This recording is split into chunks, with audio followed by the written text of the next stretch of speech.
welcome to Ready Set Demo from Elizabeth's Craft Room. And today I'm popping in to show you the Take a Bow bundle. Now this comprises dies that are on one sheet.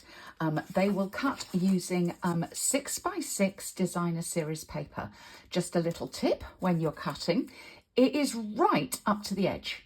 So make sure you get your plates lined up with properly with the die. If one of your plates is just a little bit over, because we have got a little bit of room for manoeuvre in our lovely Stampin' Cut and Emboss, then you'll find that it won't cut the edge, but it does fit, as you can see, onto a 6x6 piece of paper. So what can we do with these? Well, in the catalogue, it just shows us one style of bow, and that's it. So I'm going to show you how to do this one. I'm also going to show you how to do another kind of bow, and then I'm going to give you 2 more examples, so 4 in total ways that you can use these dies, plus a bonus way. So should we say that's 5 ways you can use these dies? Right, okay, so the first thing I would suggest is it's quite handy to have some little mini pegs or clips when you're making these. Just so that if you're using Tombow, it just makes it a little bit quicker. And I am using these beautiful papers from the big book. I'm trying to remember what they're called, and it's not coming to me. So what I'm going to do, in fact, I'm going to do them the other way. I suddenly changed my mind and decided to do those the other way.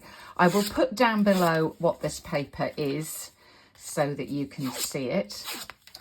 But of course you can make these take-a bows with any of the papers in the catalogue, because as I say, you can use 6x6 or you can have 12x12 and cut them down. You need to cut 2 sets of this die for this big bow, so you need to put that through twice. And then we are going to put these together.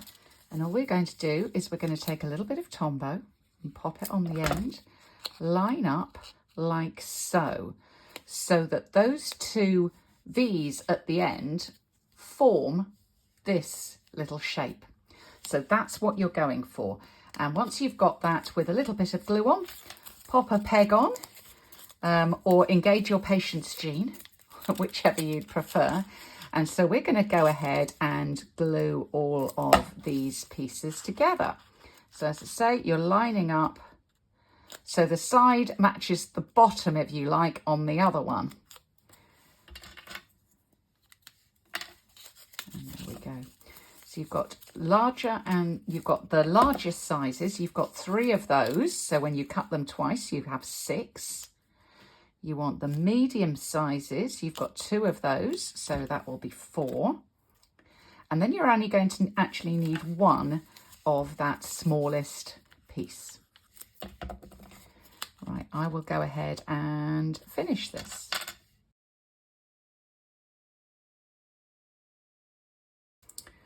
Right, so the only one I've still got left to do is the middle one, and that is going to actually be just a little curl to go into the middle.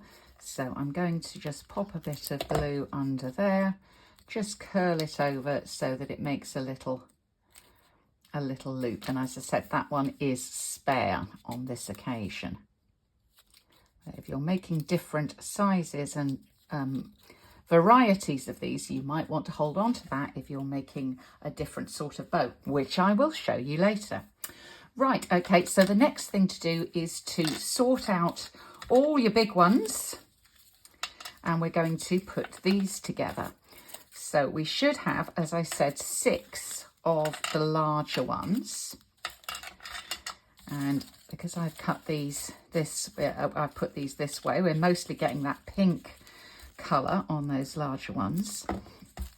And how I found it best to do is to put them together, first of all, in a pair. And how far apart you put these very much depends on the effect that you want. You can have quite a tight bow, or you can spread them out and have it a lot looser. But I'm kind of overlapping, you can see there, about kind of not quite up to where you get the crossover, but just a little bit there on the bottom. And I find that works pretty well. Right, okay, so now we're going to put these together. And so I want two that are going like a kind of a squashed X. So they're going outwards like so. And then our third one is going to go across. And you start to see the shape of your bow coming together. Now let's do these four now.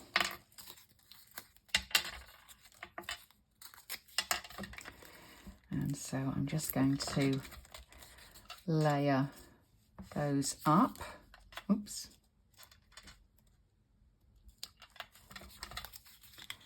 And then let's layer those.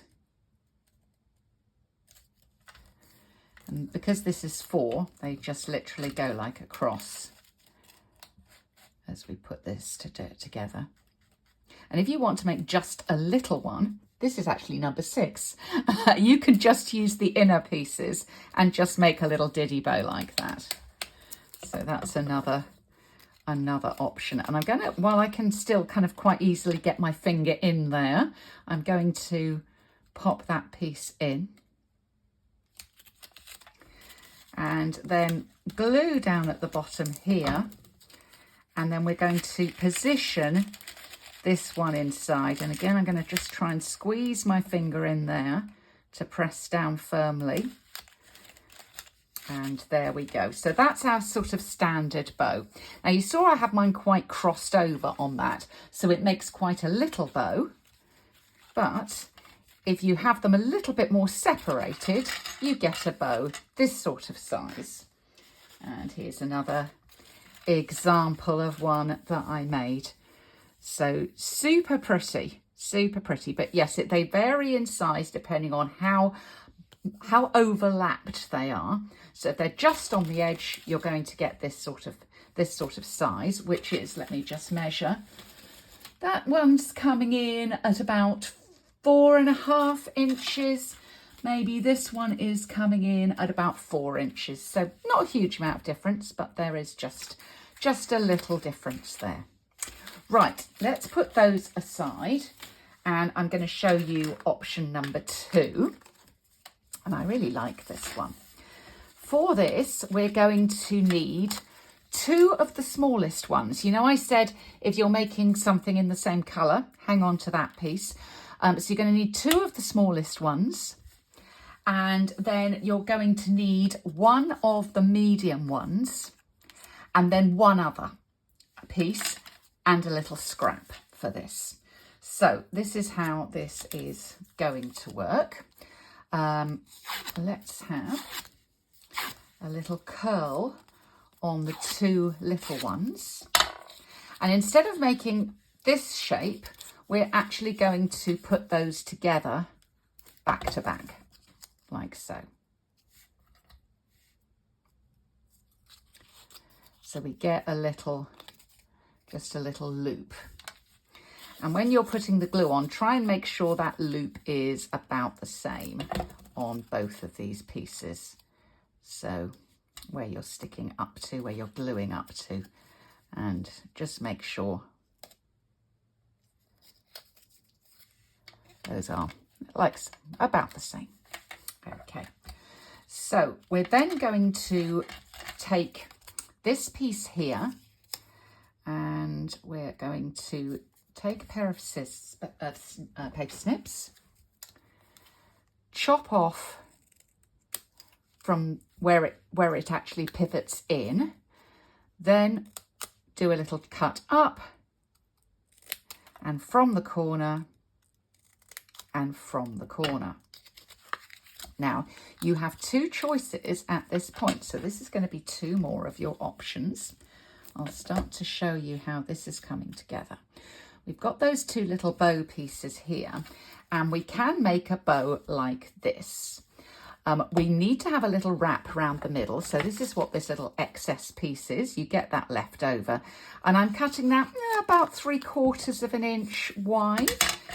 You can use the same side, or I quite like to use the alternate side across the middle. Make sure that's nice and central, and then wrap round the back and secure it. You're not going to see this back piece. So there's our little bow. So option number 1 is you can glue it on like that. It makes a super sweet little bow like that. Oh, I've got another one. I'll show you the other one in a minute. I've got so many. We'll work out how many things I'm going to show you when I've shown you them all. Okay, your other option, chop it down the middle, bring these pieces down, and have them join like so. And then what I would suggest, actually, I'm gonna make them right angles. So I'm actually going to put those on right angles. I didn't do that the first time, but I think this is going to look better.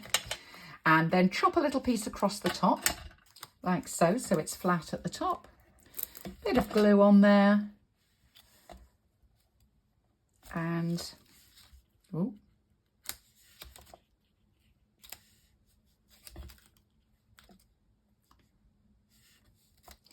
And there we've got another sort of bow.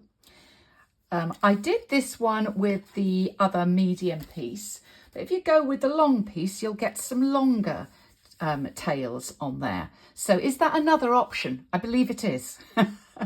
So decide whether you want longer tails or shorter tails on your bow. And another option is you can do the same thing, but with the long piece and the medium pieces, making this central. And I actually have got 2 different versions of this. So we've got one that is just the long and the 2 mediums with a wrap. And on this one, I've done the long and the 2 mediums and a wrap. But this time I've just put a little circle in the middle as well. Just another little different option. And then I'm going to show you one more. I'm not going to make this one because it's exactly the same as the very first one I showed you in how you put it together. But all I did was to cut each of these pieces straight down the middle and then fold them just as I did with the first one. And it makes a much more open bow, and you have some extras in there as well. So it just gives another little look. Oh, and I said I had a bonus. I have got a bonus, and that is use these pieces and cut out with basic white and then stamp on them. So they actually make really good backgrounds for greetings. So go and look at your big greetings, and for those things that don't easily fit necessarily into a die or a punch, this is going to be another option that you can use. So I hope you like all of those ideas. If you would like to order the Take a Bow bundle, you can find it on page 39 of the Stampin' Up mini catalogue. To order, get in touch with your demonstrator. If you don't have a demonstrator and you're in the UK or in Europe, I can help you. My name's Liz Shannon, and you can get in touch with me. Leave me a message below. Thanks for visiting Ready Set Demo from Elizabeth's Craft Room today. Bye.